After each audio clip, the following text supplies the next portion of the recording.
남의 문제로 기분 망치고 남의 문제로 피해보고 남의 문제로 희생됐다고 생각하시는 분들 저와 함께 이 영상을 같이 가셨으면 좋겠습니다. 사실 사람이 어떻게 남의 문제와 무관하게 살 수가 있겠어요. 그것이 곧 나의 문제가 될 수도 있는 거거든요. 코비드-19는 물리적 거리두기를 참 연습을 많이 시키고 있는데 실제로는 우리가 심리적 거리두기도 연습을 해야 하는 때입니다. 왜냐하면 우리가 이렇게 남의 문제로 느끼는 것에 대해서 저희가 받아들이는 것이 정말 어느 정도로 받아들여야 되는지 아니면 정말 그의 문제인지를 잘 분간이 안 되기 때문입니다. 그렇다고 제가 반사회적이 되라는 건 아닌데 사람들이 실제로 자기가 문제라고 생각하는 그것을 가지고 오실 때 문제가 아닌 것이 참 많이 있어요. 실제 문제라고 생각해야 할 것은 문제로 여기지 않는 경우도 있고요. 사람과의 관계를 받아들이는 사고 그리고 관계하는 방식이 조금만 개선되면 좋을 일들이 실제는 많이 있습니다. 남의 문제를 떠맡고 있던 아니면 자기 문제를 남한테 끼치고 있던 이런 모든 것이 우리가 살아가는 사람 사는 제도에서 희생양을 만들어낼 수 있다는 것을 우리는 생각해야 되겠습니다. 오늘은 희생양에 대해서 여러분들과 이야기를 나누겠습니다.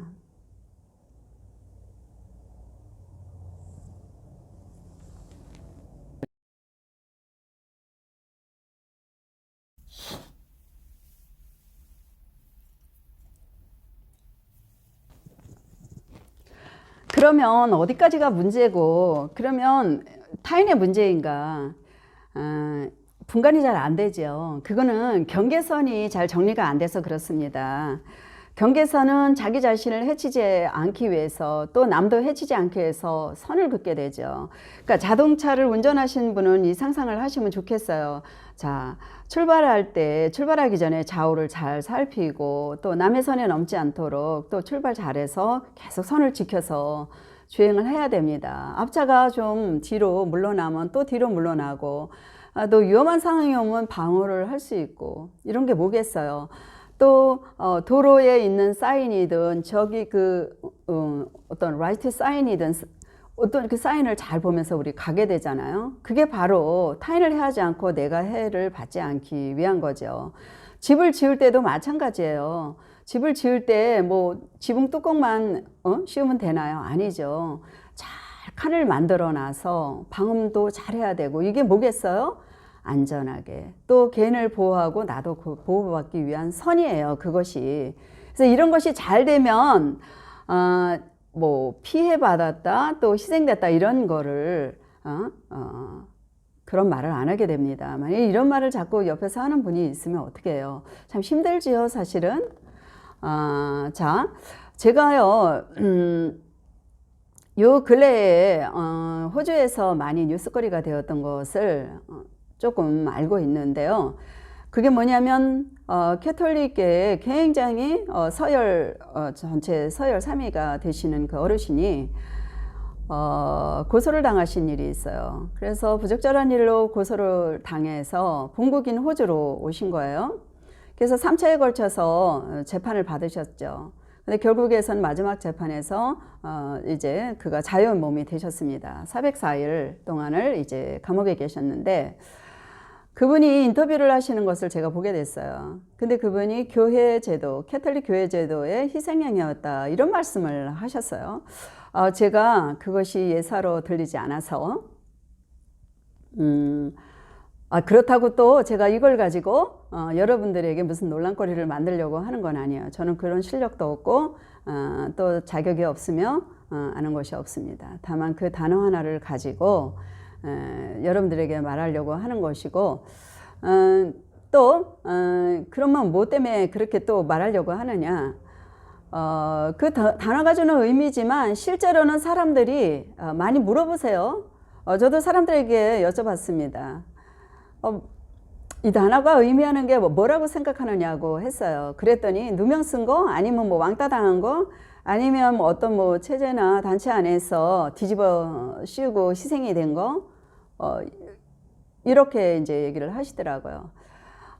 저는 사실 사람들이 이런 말도 많이 물어보지만 제가 하는 일들이 많이 이렇게 상담자에서도 하지만 또 제가 교회 사역자로 있을 때도 이런 이제 부분에 대한 것들을 많이 지켜보았습니다. 때문에 이제 저는 이것을 가지고 사람들 어떤 한 가족이 실제로 굉장히 심리적 고생과 정신적 고생을 하는 걸 봤어요.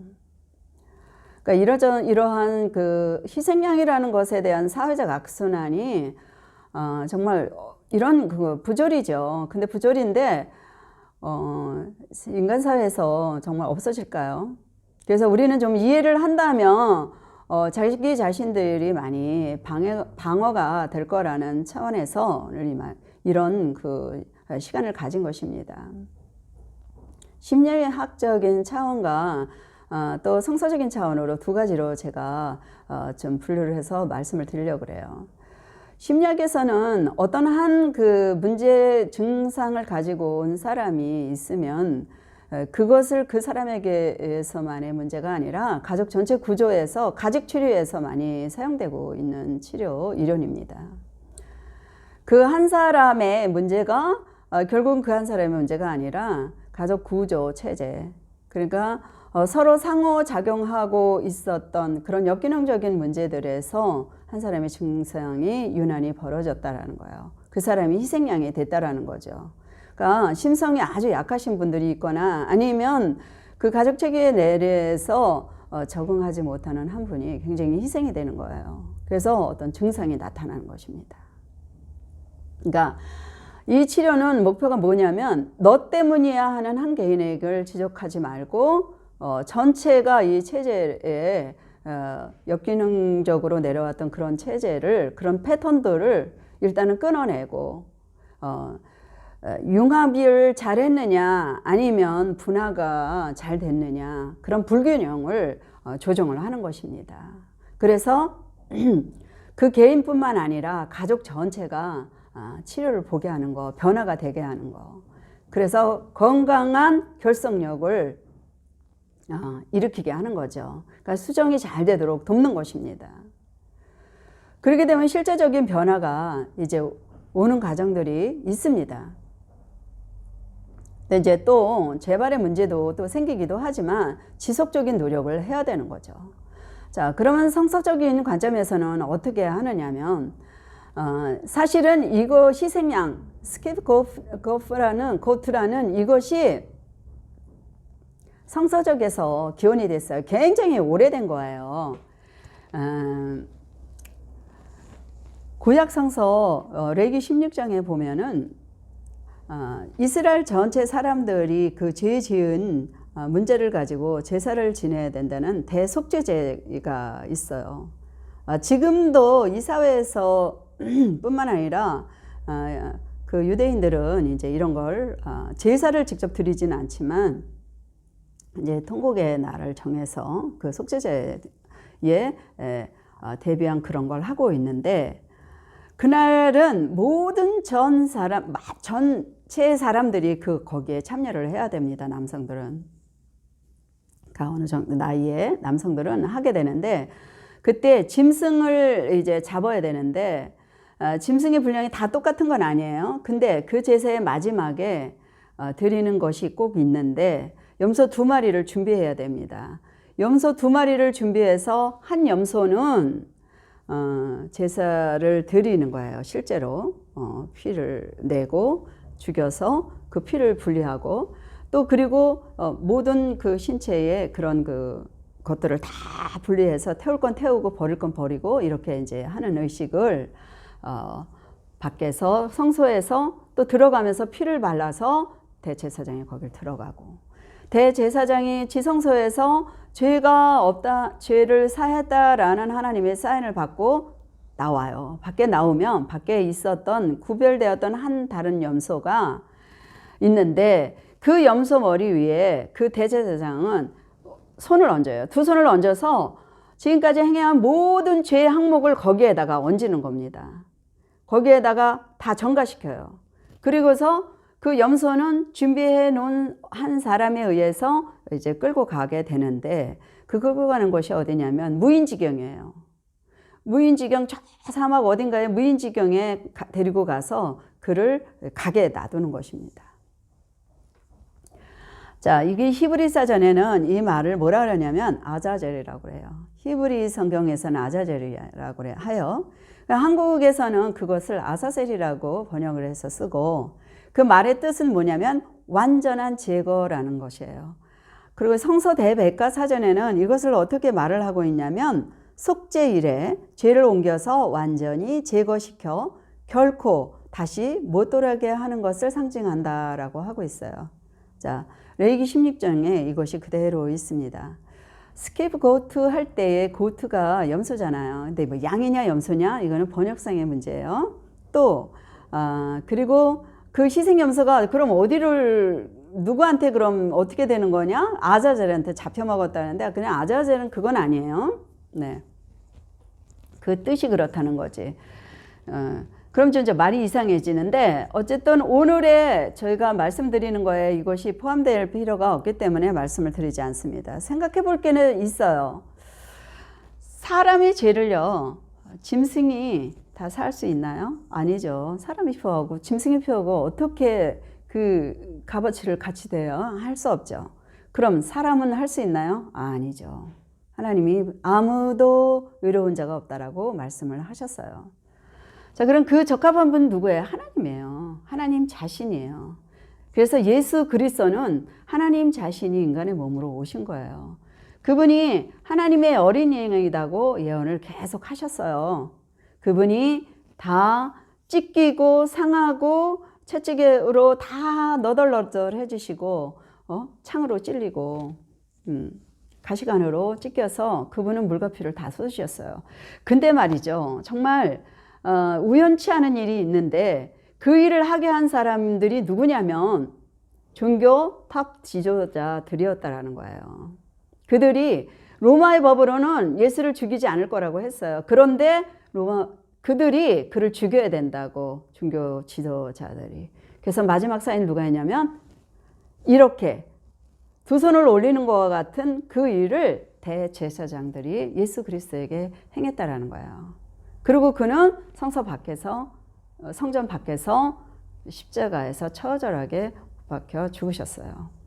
이거는 우연이 절대 아니라고 제가 말씀을 드렸듯이 이 일들을 그들이 한 것입니다. 그러니까 예수 그리스도가 행한 것은 정말 완전한 속죄를 완성하신 거죠. 자, 그래서 기독교 치료는 이것을 받아들이는 것이, 받아들일 때, 이것을 통찰하고 받아들일 때 내 죄가 다 전가됐다. 내 죄가 예수 그리스도로 인해서 다 물과 피를 흘려서 죽었고, 또 저 멀리 다시 돌아오지 못하는 완전한 제거를 하는 그곳으로 갔기 때문에 나는 이제 다 자유하게 됐다. 정신적인 것과 또 육체적인 것과 영적인 모든 죄들이 다 사해졌다. 그래서 나는 자유하다라는 것을 치료 기법으로 사용하고 있습니다. 다시 정리해 볼게요. 자, 인간 구조에서 생겨나는 문제, 이것을 심리학적으로 말하면 서로 만들어낸 것이니까 희생양 만들지 말아라, 타인을 향하여. 자기도 희생양이 되지 말고, 이걸 말씀드렸고요. 기독교 관점에선 아무도 희생양이 될 필요가 없다. 예? 뒤집어 쓰지도 말아라. 그리스도가 이것을 대신하겠다라고 약속하신 걸, 그것을 믿고 받아들여라, 이거예요. 그러면 치료가 일어난다. 제가 이것을 말씀드렸는데 이해가 되실런지요? 자, 다시 통합해 볼게요. 그러면 사람이 아무리 잘하려 해도 힘들어요. 언제나 에러가 일어나고 오해가 생겨요. 자, 그러니까 심리학은 사람의 마음이 이제 수용할 수 있도록 어떤 것을, 저 사람을 수용하고 나를 수용하고, 자, 그렇게 마음밭을 만들어 놓으면 기독교 치료에서는 이제 받아들이는 게 쉬워집니다. 그렇게 잘 된 사람들은. 그리고 감사하고 화해하고 화목하는 일이 잘 생겨납니다. 그리고 또 너무 수고하고 무거운 짐 지지 말아라. 왜냐하면 예수 그리스도가 그렇게 행하신 분이 그렇게 말씀하셨거든요. 예, 그렇게 수용하라는 거예요. 하나님이 우리를 수용하고 지지하시고 인정하시고, 자, 그렇게 한과 같이 예수 그리스도가 하신 것을 수용하고 지지하고 인정하면 그런 사람들은 치료가 아주 잘 일어나는 것입니다. 저는 그래서 항상 이렇게 통합하는 방법을 쓰고 있습니다. 이런 것이 잘 되면요, 어떤 문제거리도 받아들이는 사고 방식이 참 자유로워지고 건강해지고, 또 그것을 붙들어 주시는 그분한테 이런 그 정서적 의지를 확실하게 하셔서 건강하게 일어나시더라고요. 그리고 행여 다른 사람들 때문에 희생이 오는 거, 그거를 기쁘게 잘 승화시키시더라고요. 자, 여러분들은 어떠십니까? 또 이 영상을 보시면서 여러분들에게는 어떠한 변화가 있으실지 기대가 되고요. 시청해 주셔서 진심으로 감사를 드리고 다음에 또 다른 것을 가지고 여러분들을 뵙겠습니다. 진심으로 감사합니다.